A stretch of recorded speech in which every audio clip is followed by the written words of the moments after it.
సరే మేడం, ఎంత ట్రై చేసినా డేటా రికవరీ అవ్వడం లేదు.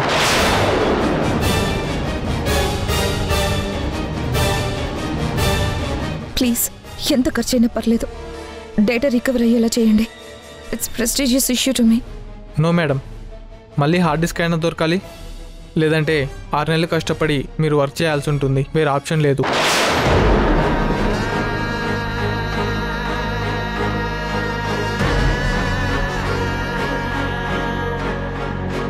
వెళ్ళొస్తాను మేడం.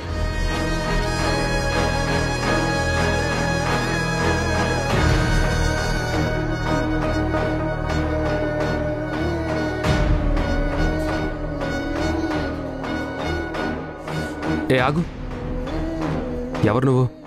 మేడం డేటా రికవరీ చేయడానికి రమ్మంటే వచ్చాను సార్. అవునా? అవును సార్. హార్డ్ డిస్క్ రికవరీ అయిందా? లేదు సార్, అవ్వలేదు.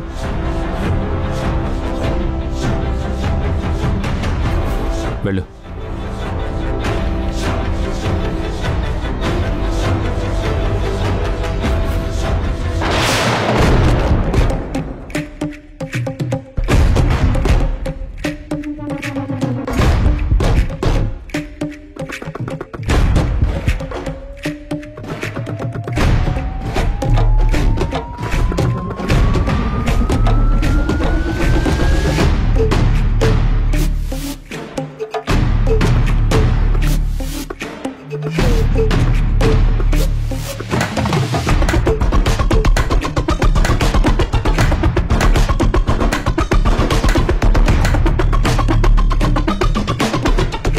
నెల్లు కష్టపడి చేసిన ప్రాజెక్ట్ అంతా బూడిదపాలేనా వీణా? ప్రెస్టీజియస్ ప్రాజెక్ట్గా, కంపెనీ రేంజ్ని పెంచే గేమ్ చేంజర్గా ఆ ప్రాజెక్ట్ గురించి ఎంతో హైప్లో చెప్పావు కదా వీణా. అలాంటిది డేటా మొత్తం పోయిందంటే ఎంత పెయిన్ ఉంటుందో కదా పాపం. నువ్వేమీ నా మీద జాలి పడక్కర్లేదు. ఎలా కంబ్యాక్ అవ్వాలో నాకు బాగా తెలుసు. సరే, నువ్వు కాన్ఫిడెంట్గా మాట్లాడకపోతే పాపం మరీ వీక్ అయిపోయినట్టు కనిపిస్తావు కదా. Carry on. హార్డ్ డిస్క్ పోయిందని, ప్రజెంటేషన్ డిలే అవుతుందని ఫీల్ అవుతున్నావు కదా డైరెక్టర్. నేను కెరటం లాంటి దాన్ని రిషి. పడినా సరే మళ్ళీ మళ్ళీ లేచి విరుచుకు పడుతూనే ఉంటాను. తీరం తీరుతాను. బిల్డప్ డైలాగ్స్ వద్దు వీణా. మరికొద్ది రోజుల్లో నీ ప్రోడక్ట్ లాంచ్ చేయాలి. ఆల్రెడీ వదిన ప్రోడక్ట్ రెడీగా ఉంది. అంటే రేసులో వదిన మాత్రమే ఉంది. రేసులో నిలబడాలంటే నీకు హార్డ్ డిస్క్ కావాల్సిందే, ఇంకో ఆప్షన్ లేదు.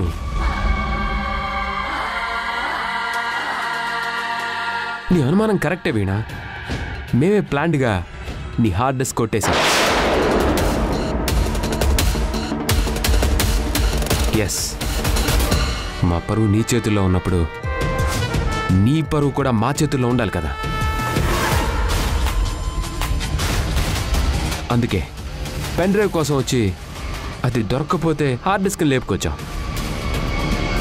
భయం మాట్లాడించినంత నిజాయితీగా మనిషితో మరి ఏ ఎమోషన్ మాట్లాడించలేదని మరోసారి ప్రూవ్ చేశావు రిషి. మీ తండ్రి కొడుకులిద్దరూ బజారున పడకూడదని నా కష్టాన్ని దొంగిలించారు. దొంగతనం చేసే స్థాయికి దిగజారిన మిమ్మల్ని చూస్తుంటే నాకు జాలేస్తుంది. నీ సింపతితో పనిలేదు వీణా. నీకు అవకాశం ఉంటే నన్ను ఎలా ఆడిస్తావని నాకు అర్థమైంది. ఇప్పుడు మా టర్న్ వచ్చింది. సింహానికి కుందేలు పిల్ల దొరికినట్టు దొరికావు. ఎలా వదులుతాను చెప్పు? ఎక్స్ట్రాలు చేయకుండా, నక్క తెలివితేటలు వాడకుండా మర్యాదగా వచ్చి పెన్ డ్రైవ్ ఇచ్చి డాడ్ దగ్గర ఉన్న నీ హార్డ్ డిస్క్ తీసుకో.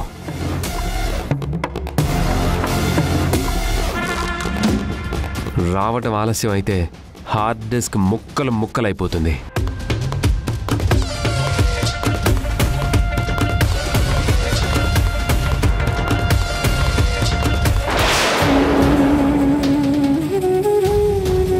చేసిందంతా చేసి మళ్ళీ సానుభూతి చూపించడానికి వస్తే కనిపెట్టలేననుకుంటున్నావా? నేనేం చేశాను వీణా? హార్డ్ డిస్క్ దొంగతనం చేశావు.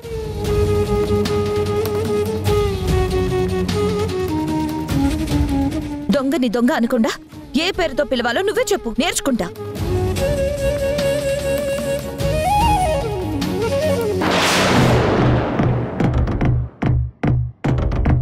ఇప్పుడు ఏం చేయాలి?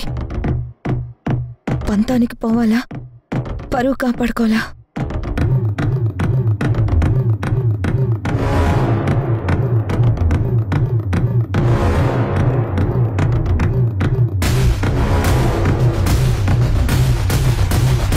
అనుమానించినట్లే లోక్నాథ్ రిషి వాళ్లే హార్డ్ డిస్క్ దొంగతనం చేశారని తెలిసిపోయింది. ఇప్పుడు ఏం చేయాలి?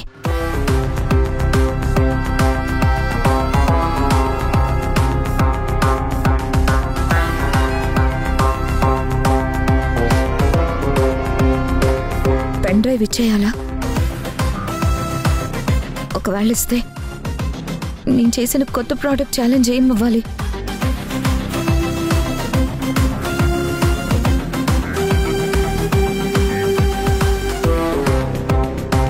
స్ట్రైక్ విషయంలో వాళ్ళు చేసిన కుట్రని నలుగురికి తెలియకుండా సమాధి చేయాల్సిందేనా?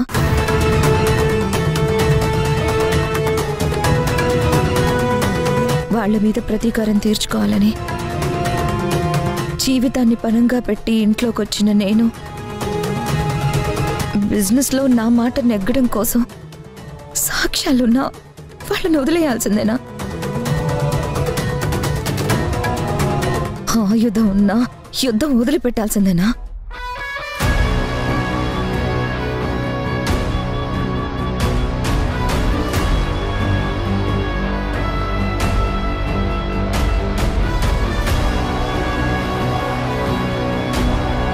రావటం ఆలస్యం అయితే హార్డ్ డిస్క్ ముక్కలు ముక్కలైపోతుంది.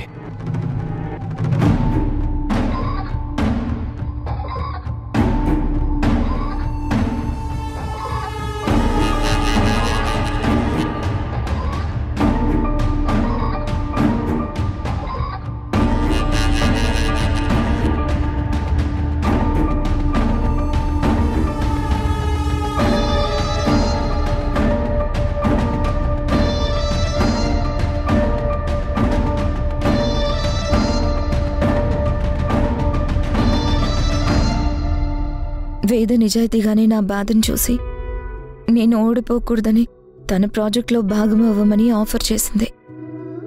కానీ నేను ఆవేశంలో వేదని దొంగ అని ముద్ర వేశాను. తనని ఇన్సల్ట్ చేశాను. పాపం తనెంత బాధపడి ఉంటుందో.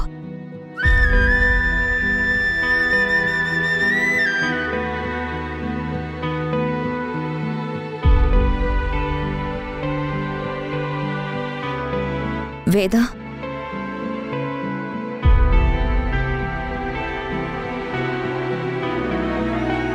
నీతో కొంచెం మాట్లాడాలి. వేద, వేద ఒక్క నిమిషం ఆగు. వేద, నేను చెప్పేది ఒకసారి విను. వేద, సారీ వేద, హార్డ్ డిస్క్ దొంగ ఎవరో తెలిసింది. అనవసరంగా నీ మీద నోరు పారేసుకున్నాను. I'm really sorry.